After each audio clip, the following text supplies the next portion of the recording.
The focus of this research project revolves around our driving question of how does social media affect marketing. To break it down, social media plays an important role in today's digital age as a lot more business, consumers, and millionaires tend to rely on online platforms to get information. In our literature review, it was found that most businesses that do use social media tend to utilize it with the intended goal of establishing their brand and researching a larger target audience.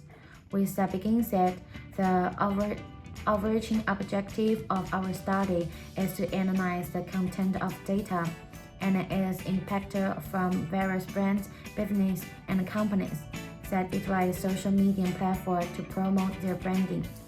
To go about conducting this research, my partner and I chose to analyze 10 companies on the famous, most well-known social media platform known as Instagram. From the 10 companies, we chose a mix of both smaller and larger companies that present a variety of different branding account types. For example, we looked into an array of fashion, art, travel, technology, and beauty content we thought would be beneficial for our research. Before diving into our research, we established 4 hypotheses to help guide our study and establish a better understanding of social media marketing. 1. Marketing on social media is correlated with positive customer engagement and is an effective tool to increase sales of products and services. 2. Product giveaways encourage the target audience to engage with the company and its brand through likes and comments on their posts. 3. Brands that have partnered with social media influencers are more likely to boost user engagement. 4. Featured video posts and entertaining video posts are likely to get more likes, views, and comments compared to regular image posts. Now, you might be wondering how we went about this process to determine whether our hypotheses were supported or not supported. Well, during the literature review process, it was found that different content on social media resulted in different user engagement. Therefore, we decided to create 4 separate categories that ultimately separate the types of content companies post. The 4 categories are 1. Only image posts, which are images that illustrate a company's branding as a whole, and it can also include any giveaways as well. 2. Image with details posts, which are images with descriptive details about their products or promoting a collection of items. 3. Featured video posts, which are videos demonstrating the features of a product or their selling points. And 4. Entertaining video posts, which are videos showcasing the company's brand as a whole, including any partnerships to enhance their business image. First and foremost, my partner and I use a coding method to keep a record of the amount of likes, comments, and views each post got. And as you can see, this is a completed aftermath.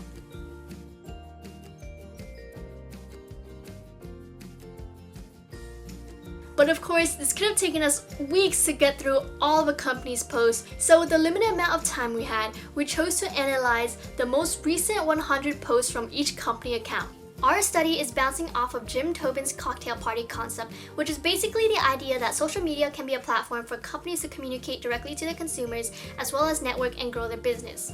So we started off with a broad hypothesis, then started to dig at specific tactics and analyze those marketing methods. Now, the first hypothesis states, marketing on social media is correlated with positive customer engagement and is an effective tool to increase sales of products and services. To go about answering this, my partner and I looked at the overall public status of each of the account's audience engagement through likes, comments, and views. For the most part, all the comments were pretty positive, and some companies took the time to like the comments and respond to them as well. From the bigger companies, Starbucks used the same tactic and replied to a lot of their followers, but Apple, on the other hand, did not respond to any of the comments. Yet, they still somehow maintain a professional image, most likely because it is such a big company. There were some people who would make outlandish remarks in the comments section from Apple, but of course, there's bound to be these types of people, especially coming from a huge business that has impacted so many lives. Overall, from the companies that were investigated, there weren't that many complaints or negative comments. Additionally, posts with positive comments and consistent likes gives off the general idea that businesses are doing a good job at maintaining their target audience. There were even comments of people saying how they have purchased something in the past and are very likely to purchase from the company again in the future. Therefore, our first hypothesis is supported with this reasoning.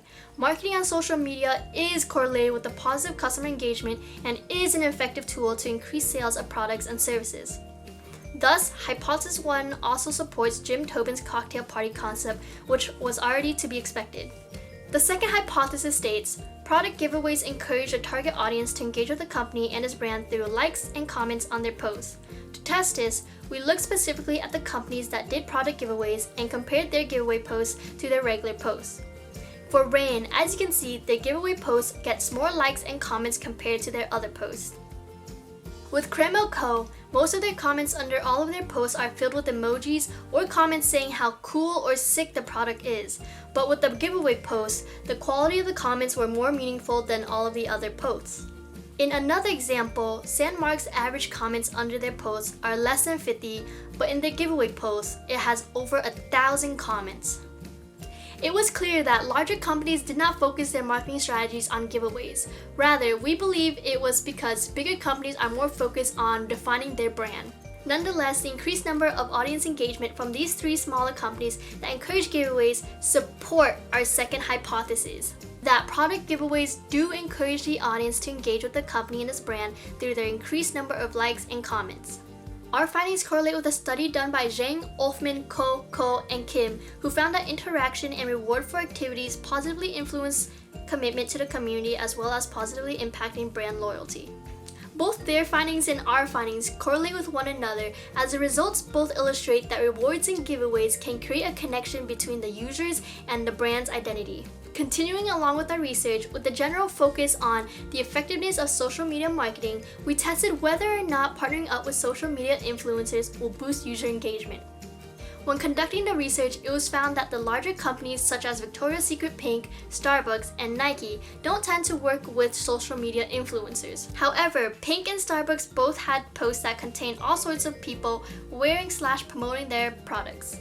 In one special case, Starbucks teamed up with Bill Nye and used him as a target to bring attention to one of their newer drinks. This video here reached 1.4 million views, 4,970 comments, and 290,000 likes, which is 2 or 3 more times more attention than all of the other Starbucks videos. Similarly, Nike doesn't have direct partnerships on their Instagram page, but they post photos and videos of professional athletes that tell stories and their experiences, which has a consistent average number of likes since all of their posts are pretty much consistent with storytelling.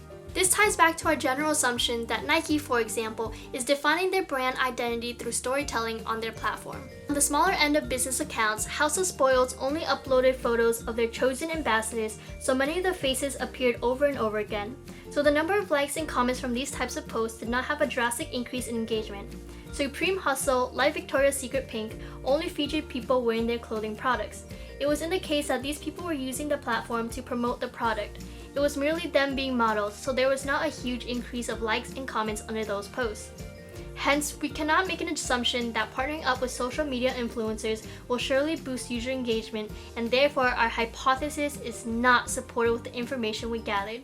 Our results also contradict one particular study, which states that 67% of marketers believe that influencer marketing campaigns help reach a more targeted audience. The reason why we think our results contradicted with the previous findings is because we only looked at the perspective from the company's social media account. We believe our results would have differed if instead we looked more specifically at certain influencers' accounts and studied their marketing strategies rather than from the company's platform account perspective. With our fourth and final hypothesis, we are determining if featured video posts and entertaining video posts are likely to get more user engagement compared to still image posts. With Sandmark, the majority of the motion videos had less comments and likes than their regular image posts. For example, their cinematic videos had an average of 500 likes and an average of 100 comments, which is a lot less compared to their still photo posts. With the Papaya Playa project, the number of likes varied for their video content. For example, it was almost 50-50. Half of their videos got more likes than the average number of likes on regular posts, but the other half of the videos got less likes. Yet the number of comments on both photos and videos remained relatively the same. Therefore, it is evident that our research does not support our fourth hypothesis, which states that featured video posts and entertaining video posts are likely to get more likes, views, and comments compared to regular posts. This was an unexpected finding regarding a case study done in Indonesia. It was found that Facebook users are more engaged with video content and would like to interact more with the content, although it contains advertorial messages. On the contrary, the results of our findings showed that there was less engagement on the video posts that were analyzed. There were several limitations to our study, but the key factor was time. If we had more time during the semester or even an extended period for this research project, we would have liked to conduct a survey along with our content analysis.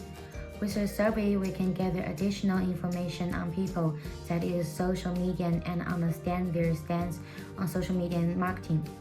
However, if we were given more time to conduct this what could be an extensive research, a suggestion for future research would be to analyze multiple social media platforms. Due to short time period we had, we were only able to thoroughly analyze a certain number of accounts of Instagram. Another possible suggestion would be to dive deeper into the concept of return on investment to further understand how advertisement and marketing strategies can lead to actual purchasing transactions. This would require a lot of time in deep research, but overall, with the amount of time we had and the amount of data collected, we would say this research project was a success.